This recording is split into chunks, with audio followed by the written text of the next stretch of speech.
এই অত্র এলাকার গত 30 বছরের ইতিহাস হচ্ছে ভূমিদস্যুদের ভূমি দখলের ইতিহাস, জমি দখলের ইতিহাস, নদী দখলের ইতিহাস। এই ঢাকা 11-তে প্রায় 15 লক্ষের মতো মানুষের বসবাস, যদিও ভোটার 4.5 লক্ষ, এবং এত ঘনবসতি হওয়া সত্ত্বেও কোনো নাগরিক সুবিধা নাই। অপর্যাপ্ত পরিমাণ নাগরিক সুবিধা, পর্যাপ্ত পরিমাণ খেলার মাঠ নাই, স্কুল নাই, হাসপাতাল নাই। আপনারা এগুলো সবই জানেন এবং এগুলোর মধ্য দিয়ে আমাদেরকে জীবনযাপন করতে হয়। আমি যদি আপনাদেরকে কিছু পরিসংখ্যান বলি, এই ভাটারার প্রায় 70% মানুষ ইনফরমাল ইকোনমির সাথে যুক্ত, অর্থাৎ ক্ষুদ্র ব্যবসা এবং দিনমজুর খেটে খাওয়া মানুষ এই এলাকার সংখ্যা বেশি। এই এলাকায় শিক্ষিত বেকারের সংখ্যা প্রায় 8 থেকে 10%। কর্মসংস্থান নেই। স্বাস্থ্য খাতের প্রায় 100% হচ্ছে প্রাইভেট সেক্টরের উপর ডিপেন্ডেন্ট। কোনো সরকারি হাসপাতাল নাই এই অত্র এলাকায়। এই পুরা ঢাকা 11 শহরে একটিও সরকারি হাই স্কুল নেই। সরকারি প্রাথমিক বিদ্যালয় আছে মাত্র 15টি। ফলে শিক্ষা এবং স্বাস্থ্য পুরাটাই নির্ভরশীল হচ্ছে আপনার প্রাইভেট সেক্টরের উপরে। বর্ষাকালে প্রায় 60% রাস্তা সামান্য বৃষ্টিতে তলিয়ে যায়, জলাবদ্ধতা তৈরি হয়। আপনারা সেগুলোর মাধ্যমেই আমাদেরকে জীবনযাপন করতে হয়। বাড্ডার মাত্র 30 থেকে 35% এলাকা পরিকল্পিত ড্রেনেজ সিস্টেমের আওতায়। বাকি যে 70% এলাকা সেটা অপরিকল্পিত ড্রেনেজ, নর্দমা এবং আশেপাশের খালগুলো সেটা পূরণ করে। এবং আমাদের যে আশেপাশে খালগুলো রয়েছে, রামপুরা খাল, শাহজাদপুর খাল, বালু নদী, এগুলা দখল করা হয়েছে, এগুলা নদী দখল করা হয়েছে, বালু ফেলানো হয়েছে। ফলে এই খালগুলো আর আমাদেরকে সেই সুবিধা দিতে পারে না। আমি যে চিত্রটি আপনাদের সামনে তুলে ধরলাম, ঢাকার অনেক অঞ্চলেই এই একই চিত্র, কিন্তু এই ঢাকা 11-র একটা বিশেষত্ব আছে।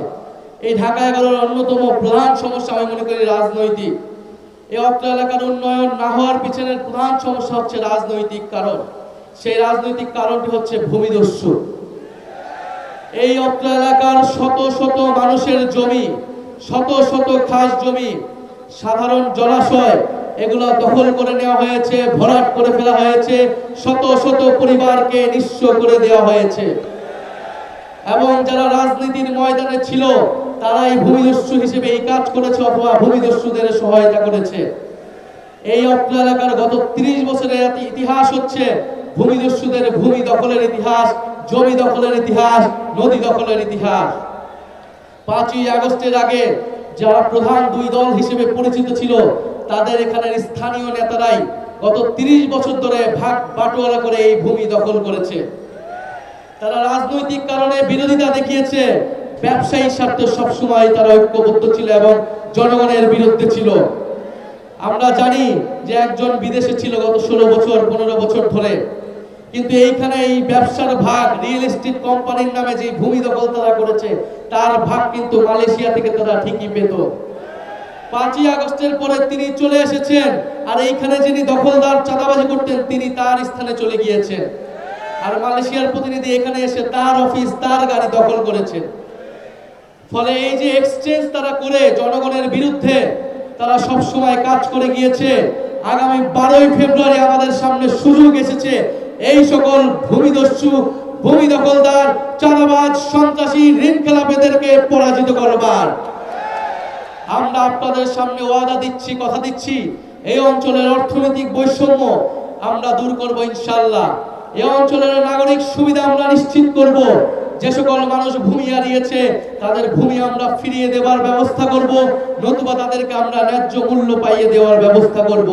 এই ভূমিদস্যুদের সিন্ডিকেট ঢাকা 11 থেকে আমরা চিরতরে নির্মূল করব ইনশাআল্লাহ। এবং ইনসাফ প্রতিষ্ঠার জন্য আগামী 12ই ফেব্রুয়ারি ইনশাআল্লাহ শাপলা কলি মার্কাকে আপনারা জয়যুক্ত করুন। আগামীর সংসদে, আগামীর সরকারে আপনাদের সাথে আমাদের দেখা হবে। ইনকিলাব, ইনকিলাব। ক্ষমতা না জনতা, ইয়াপস না সংগ্রাম, দালালি না রাজপথ, দিল্লি না ঢাকা, তুমি কে আমি কে, আমরা সবাই হাদি হব, যুগে যুগে শহীদ হব। ইনকিলাব, ইনকিলাব।